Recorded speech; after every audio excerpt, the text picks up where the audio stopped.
आज तिला जाऊन 10 दिवस झाले होते. खरं तर ती हयात नव्हती, पण मनातून मात्र तिचं जाणं होत नव्हतं. सकाळीच तिच्या दशक्रियेचा विधी उरकून मी घरी येऊन नुसताच लोळत होतो. दिवस अस्ताला जाताना मी एका मित्राला सोबत घेऊन मोटरसायकलला किक मारली आणि भारती विद्यापीठ गाठलं. कॉलेज रोडवर एक पानटपरीपाशी कट्ट्यावर बसून एक सिगारेट सुलगावली. पानटपरीवर सिगारेट ओढणाऱ्या पोरांची गर्दी तर होतीच, त्याचबरोबर मोठ्या घरातल्या पोरी पण दिसत होत्या. स्टायलिश कपडे घालून मोठमोठ्या बापजाद्यांची पोरं रस्त्यांना हिंडत होती. कॉफी शॉपपासून वडापावच्या गाड्यांपर्यंत सगळीकडेच गर्दी झाली होती. रस्त्यावर ठेवलेल्या बाकांवर कोणी उगाचच पुस्तक चाळत होतं, तर काही ठिकाणी कपल बसलेले दिसत होते. ग्राउंडवर मात्र वेगवेगळ्या खेळांची नेट प्रॅक्टिस चालू होती. मी मात्र सिगारेट ओढत हे सर्व बघत होतो. अजूनही तिचा चेहरा माझ्या नजरेसमोर तरळत होता. तितक्यात त्या मित्राच्या आवाजाने मी भानावर आलो. "ए निल्या, चल रे, जरा पुढे चौकात जाऊन येऊ." गडबडून मी त्याच्याकडे पाहिलं. खरं तर मी दचकून जागा झालो होतो, कारण कसली तरी रुकरुक अजूनही मनात होती. थोड्याशा सौम्य आवाजात मी त्याला विचारलं, "काय रे, काही काम आहे का?" त्यावर चेहऱ्यावर कमालीचा आनंद आणून तो उद्गारला, "अरे बघ ना, कसली पोरगी गेली यार, मला बोलायचं आहे तिच्याशी." चेहऱ्यावर उसनं हसू आणून मी फक्त हसलो आणि त्याला बाईकची चावी दिली आणि म्हटलं, "जा तू, ये जाऊन, मी बसतो थोडा वेळ इथे." वेळ न घालवता तोही निघून गेला. मी आणखी एक सिगारेट घेऊन पेटवली. एक झुरगा देत मी विद्यापीठाच्या ग्राउंडकडे दृष्टिक्षेप टाकला आणि मला ती पुन्हा एकदा आठवली. आम्ही दोघेही याच विद्यापीठाच्या शाळेत शिकलो. इथेच रमलो आणि इथेच मोठे झालो. माझ्या 1 वर्ष मागच्या वर्गात होती ती. धनकवडीच्या एका सोसायटीमध्ये बंगला होता तिचा. त्यांच्या इथे माझी आई धुणी भांडी करायची. त्याच ओळखीवर त्यांच्याच बंगल्याच्या कोपऱ्यात एका छोट्याशा खोलीत आम्ही भाड्याने राहायचो. वडील पुण्यात कामाला होते. हातभार लागावा म्हणून आई धुणी भांडी करायची. मी आणि माझा मोठा भाऊ असे आमचे कुटुंब होते. ती म्हणजे याच बंगल्याच्या मालकाची मोठी मुलगी. तिलाही एक भाऊ होता, पण तो लहान होता. आम्ही एकाच शाळेत होतो, फक्त ती सेपरेट मुलींच्या इंग्लिश शाळेत होती इतकंच. भारती विद्यापीठ म्हणजे तिथे सर्व प्रकारचे शिक्षण हे आलेच. घरी आल्यावर सुट्टीच्या दिवशी आम्ही एकत्रच खेळायचो. अगदी तेव्हापासूनच आम्हाला ती खूप आवडायची. किती छान होती ती. अगदी आत्तापर्यंत तिचं ते चाफेकळी नाक मला खूप आवडायचं. खेळताना जेव्हा रुसायची तेव्हा तेच नाक अगदी लाल लाल होऊन जायचं. पहिल्यापासूनच टापटीप राहायची सवय होती तिला. बोलणं पण किती नाजूक होतं. 90च्या दशकातील काळ तो. मग काय, अगदी दिल तो पागल हे म्हणत मी तिच्या मागे मागे फिरत असायचो. बघता बघता दिवस सरत होते आणि आम्ही मोठे होत होतो. असं सर्व असलं तरी माझं तिच्यावर प्रेम हे एकतर्फी नव्हतं, कारण या भावना तिच्याकडून सुद्धा आहेत असं सहज जाणवायचं. मी जेव्हा 10वीत गेलो तेव्हा आम्ही स्वतःचं घर घेतलं होतं. मग आम्ही तिथे भाड्याने राहायचं सोडून स्वतःच्या घरी राहायला आलो. मला आठवतंय, जेव्हा मी निघालो होतो तेव्हा तिने गुपचूप मला बंगल्याच्या गच्चीवर बोलावून घेतलं होतं आणि "तू नको ना जाऊ मला सोडून" असा हट्ट करत ती खूप रडली होती. मुली लवकर मॅच्युअर होतात त्यातलाच हा भाग. मला मात्र ती का रडत असेल हे कळायला खूप उशीर लागला. आम्ही आता तिथे राहणार नाही वाईट वाटण्याचं हे कारण असेल इतकंच मला वाटत होतं. खरं तर शाळेत आमची भेट होणारच होती, पण रोज नजरेसमोर असणारा मी तिला दिसणार नव्हतो हेही तितकंच खरं होतं. माझी 10वी झाली, नंतर 12वीसुद्धा झाली. या सर्व वर्षात ती मला रोज किमान बाय म्हणून का होईना जात होती. मी पुढच्या शिक्षणासाठी कॉलेज बदललं आणि मग खऱ्या अर्थाने आमची ताटातूट झाली. आईनेही आता धुणी भांडी करायचं सोडून दिलं होतं.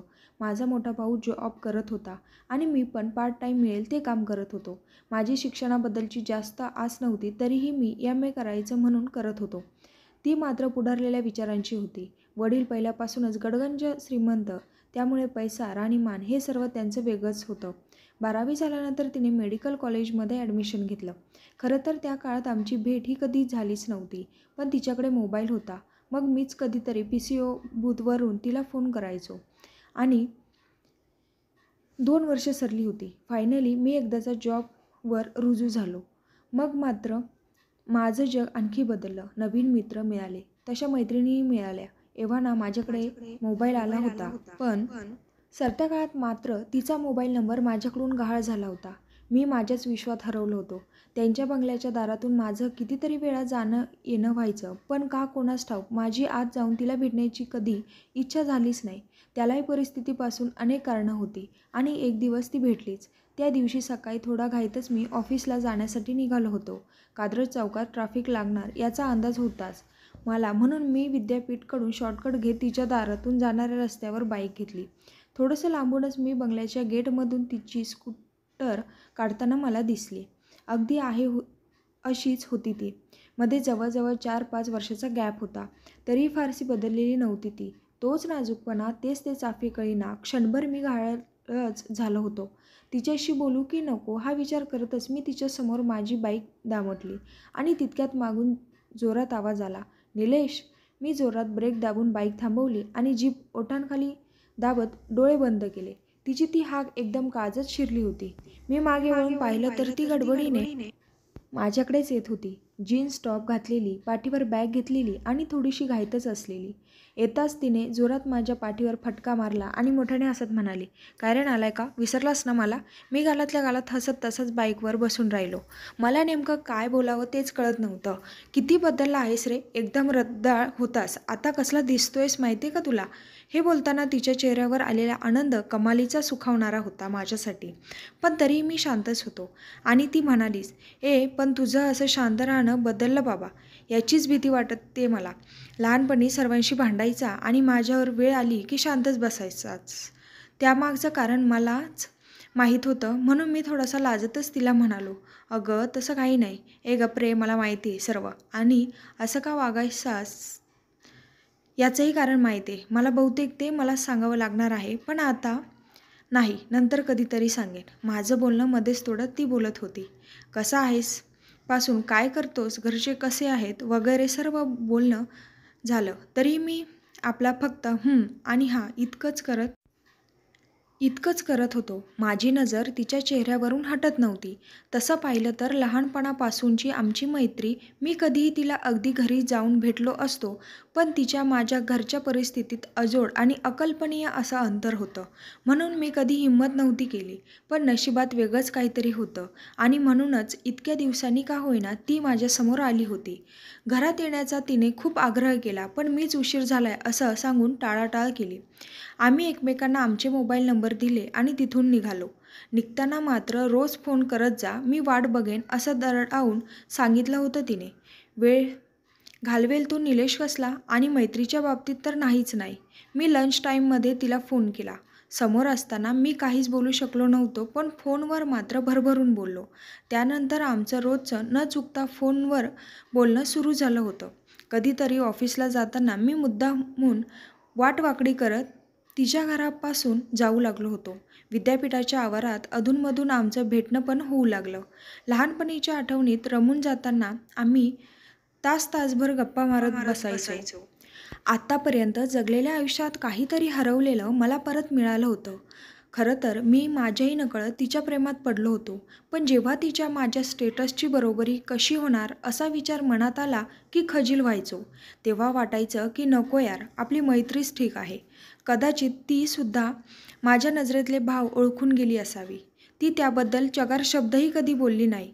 याउलट ती माझ्या बोलण्याची वाट बघत होती. ती माझ्या बोलण्याची वाट बघते हे मात्र मी कधीचाच ओळखून बसलो होतो. तरीही मी प्रेमाची कबुली देऊ शकत नव्हतो. त्या दिवशी मला तिचा फोन आला होता. संध्याकाळी कात्रज चौकात भेट म्हणून सांगितलं होतं तिने. ठरल्याप्रमाणे ऑफिसवरून घरी जाताना मी कात्रज गाठलं. थोड्या वेळाने ती सुद्धा आली तिथे. "काय गं, अचानक काय काम काढलंस? का तुझा वेळ वाया गेला का?"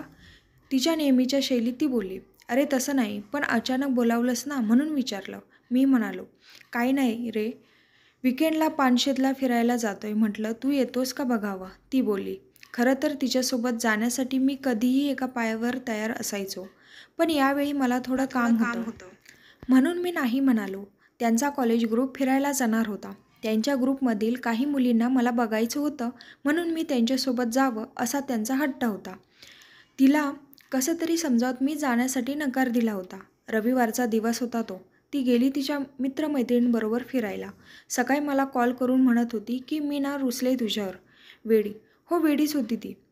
किती बडबड करायची आणि कधीकधी अगदी सहज नुसत्या नजरेने बोलून जायची. ओठांवर कायम हसू असायचं तिच्या. प्रत्येक कामात मात्र खूप घाई असायची तिला. रस्त्यावरून जाताना बिनधास्त तिची स्कूटी पळवायची, तेव्हा मी बघतच बसायचो तिच्याकडे. दुपारनंतर संध्याकाळ होत आली. तरीही तिचा एकही कॉल आलेला नव्हता. जसजशी संध्याकाळ होत होती तसतशी माझ्या मनाची रुकरुक वाढत होती. का कोणास ठाऊक, पण काहीतरी हरवल्यासारखं वाटत होतं. साधारण 5:30च्या वेळात न राहून मी तिला कॉल केला. मनाशी ठरवलं की आता ना आपणच भांडायचं तिच्याशी. पलीकडून कॉल रिसीव्ह झाला. अंदाज घेत मी हॅलो म्हणालो तर पलीकडून तिची मैत्रीण घाबऱ्या आवाजात बोलत होती. ती सांगत होती की अरे श्रद्धाचा ॲक्सिडेंट झाला आहे. तिला आता पुण्यात घेऊन चाललोय. माझ्या पायाखालची जमीनच सरकली. हॉस्पिटलचं नाव विचारून मी तसाच निघालो. जाताना असंख्य विचार डोक्यात थैमान घालत होते. हॉस्पिटलमध्ये पोचल्यावर तिचे आई-वडील आणि भाऊ होतेच तिथे. मी पण धडधडत्या काळजाने तिथेच भिंतीला टेकून उभा राहिलो. तिच्या मैत्रिणी एकसारख्या रडत होत्या. तिच्या भावाची पळापळ चालूच होती. तिची आई भिंतीला डोकं टेकून वर छपराच्या दिशेने बघत अश्रू गाळत होती. बऱ्यापैकी सावध होते ते म्हणजे तिचे वडील. मग न राहून मी त्यांच्यापाशी गेलो आणि त्यांना विचारलं. निर्विकार डोळ्यात कसलेच भाव न दाखवता पण आतून एकदम खचून गेलेल्या त्या माणसाने मला फक्त इतकंच सांगितलं की पुढची प्रोसेस चालू आहे. बॉडी लवकरच हातात मिळेल. त्यावेळी माझ्या डोळ्यातून फक्त एकच अश्रू गळाला. आतून मात्र मन म्हणत होतं की निलेश मोकळा हो, मोठमोठ्याने रड. पण मला रडताच आलं नाही. आजपर्यंत माझं तिच्यावर प्रेम आहे हे बोलण्याची मला माझ्याच शब्दांची साथ नव्हती दिली. तशीच साथ आज मला माझ्या अश्रूंकडून मिळाली. मला काहीच सुचत नव्हतं. मी अगदी सुन्न झालो होतो. मी तसाच उठलो आणि घरी गेलो. घरी गेल्यावर मी आईला सर्व सांगितले. इथेही फक्त आईच रडली. मी मात्र तसाच ढिम्म राहिलो होतो. गेले 10 दिवस मी असाच होतो. माझ्या चेहऱ्यावर कसलाच लवलेश दिसत नव्हता. आज तिचा दशक्रियेचा विधी उरकल्यानंतर थोडं सावध झाल्यासारखं वाटत होतं. तरीही मला माझाच राग येत होता. पुण्याच्या रस्त्यावरून किती फिरलो मी तिच्यासोबत. याच विद्यापीठाच्या मैदानात बिनधास्त गप्पा मारत बसायचो. मग यावेळीही मला तिच्यासोबत जाता आलं असतं की. पण मी नाही गेलो तिच्यासोबत. आणि सर्वात महत्त्वाचं म्हणजे जे तिच्याही मनात होतं अगदी लहानपणापासून तेही मी कधी तिच्याशी बोललो नव्हतं.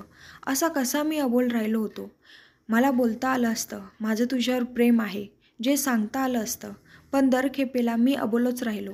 आता या क्षणाला माझी स्वतःवरची किती चिडचिड होत होती हे मी शब्दात मांडू शकत नाही. मी का अबोल राहिलो होतो हा प्रश्न सतावत होता.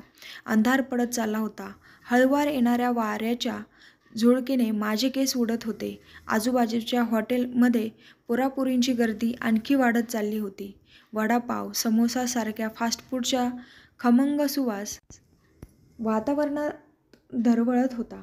माझ्या हातातील दुसरी सिगारेट पण कधीचीच राख झाली होती. बराच वेळ झाला होता. माझा मित्र काही अजून परतलेला नव्हता. मनोमन हसत डोक्यात विचार आला की हा त्या पोरीशी बोलूनच येतो वाटतं. आणि क्षणात मन नाराज झालं. परत एकदा वाटून गेलं की खरंच अबोल राहणं वाईटच. माणसाने बोलायला हवं, परिणामाची फिकीर न करता. बोलून मन हलकं होतं. अबोल राहून मनातल्या गोष्टी मनातच राहतात. फक्त एकदा हिंमत करून मनातलं सांगायला हवं. खूप चिडचिड होत होती. डोक्यातले विचार काही केल्या जात नव्हते. तितक्यात एकदम गडबडीत माझा मित्र आला आणि जोरातच म्हणाला, ए निल्या, चल बस पटकन. अरे काय झालं असं अचानक काय? मी त्याला म्हणालो, अरे बाबा बस रे पटकन, जाताना सांगतो. तो म्हणाला. मी पटकन गाडीवर बसलो. क्षणाचाही विलंब न करता त्याने बाईक कात्रज डेअरीच्या दिशेने दामटली. पुणे सातारा हायवेला लागून कात्रजच्या चौकात आल्यावर तो माझ्याशी बोलला. अरे निल्या, काय सांगू तुला. त्या पोरीच्या मागे गेलो आणि तिला बोललो सुद्धा. पण तिचा भाऊ चौकातच बसलेला होता ना. मग काय झालं? आश्चर्याने मी विचारलं. मग काय, आला ना धावून माझ्यावर. मी वळवली पटकन बाईक आणि आलो पळून. जणू काही खूप मोठा पराक्रम केला आहे अशा आविर्भावात तो सांगत होता. अरे पण हे असले उद्योग करायचे कशाला? मी म्हणालो. ए गप रे, मनात येईल ते बोलावं बिंदास. मला ती मुलगी आवडली आणि मी तिला सांगितलं. पण तिचा भाव होता तिथे म्हणून थोडक्यात सर्व बिनसलं. तो सांगत होता. एव्हाना गाडी मुंबई बायपासला लागलेली होती. मी एक नजर आकाशाकडे पाहिलं. मनात येईल ते बोलावं बिंदास. माझ्या मित्राचा हा शब्द माझ्या मनात घर करत होता. खरं तर तासनतास गप्पा मारताना ती सुद्धा कैक वेळा मला म्हणाली होती की तू मनातलं कधी बोलणार आहेस. पण मी कधीच बोलू शकलो नव्हतो. समोरून येणाऱ्या वाऱ्याचा झोत केसांना उडवत होता. माझी नजर अजूनही आकाशाकडे होती. जणू काही मी आकाशात दाटून आलेल्या चांदण्यांमध्ये तिला शोधत होतो. मनात आणखी कालवाकालव झाल्यासारखी वाटत होती. डोळ्यांच्या कडांवर भरून आलेले अश्रू ओघळण्याच्या प्रतीक्षेत होते. माझ्या मित्राची बडबड चालूच होती आणि मी मात्र अजूनही अबोलच होतो.